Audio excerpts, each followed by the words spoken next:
was still using the small version my father had made me, but I had been practicing with the full-size one when I could. I was hoping that by spring I might be able to bring down some bigger game. Gail's eyes fastened on the bow. Can I see that? I handed it over. Just remember, stealing's punishable by death. That was the first time I ever saw him smile. It transformed him from someone menacing to someone you wished you knew. But it took several months before I returned that smile. We talked hunting then. I told him I might be able to get him a bow if he had something to trade. Not food.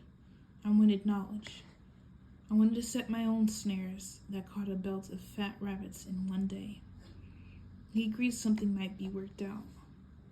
As the seasons went by, we grudgingly began to share our knowledge, our weapons, our secret places that were thick with wild plums or turkeys. He taught me snares and fishing. I showed him what plants to eat and eventually gave him one of our precious bows. And then one day, without either of us saying it, we became a team, dividing the work and the spoils, making sure that both our families had food. Gail gave me a sense of security I'd lacked since my father's death. His companionship replaced the long, solitary hours in the woods. I became a much better hunter when I didn't have to look over my shoulder constantly when someone was watching my back. But he turned into so much more than a hunting partner. He became my confidant, someone with whom I could share thoughts I could never voice inside the fence. In exchange, he trusted me with his. Being out of the woods with Gail, sometimes I was actually happy. I called him my friend, but in the last year it seemed too casual a word for what Gail is to me. A pang of longing shoots through my chest. If only he was with me now. But of course, I don't want that. I don't want him in the arena where he'd be dead in a few days. I just miss him. And I hate being so alone.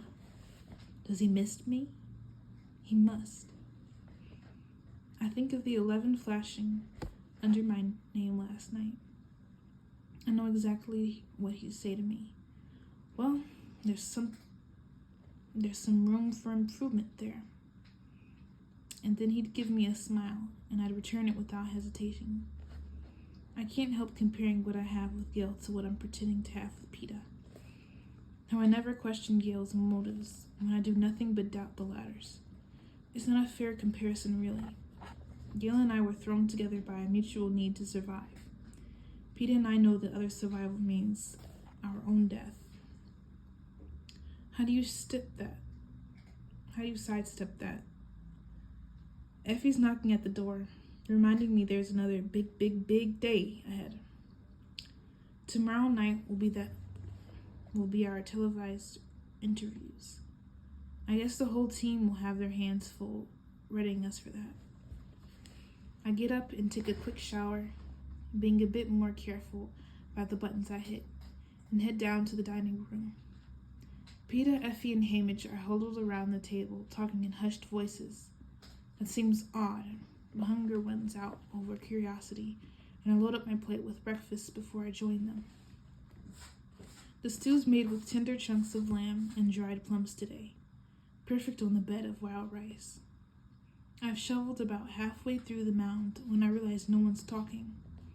I take a big gulp of orange juice and wipe my mouth. So what's going on? You're coaching us on the interviews today, right? That's right, says Hamish. You don't have to wait until I'm done. I can listen and eat at the same time, I say. Well, there's been a change of plans about our current approach, says Hamish. What's that? I ask. I'm not sure what our current approach is. Trying to appear mediocre in front of the other tributes is the last bit of strategy I remember. Hamish shrugs. Peta has asked to be coached separately.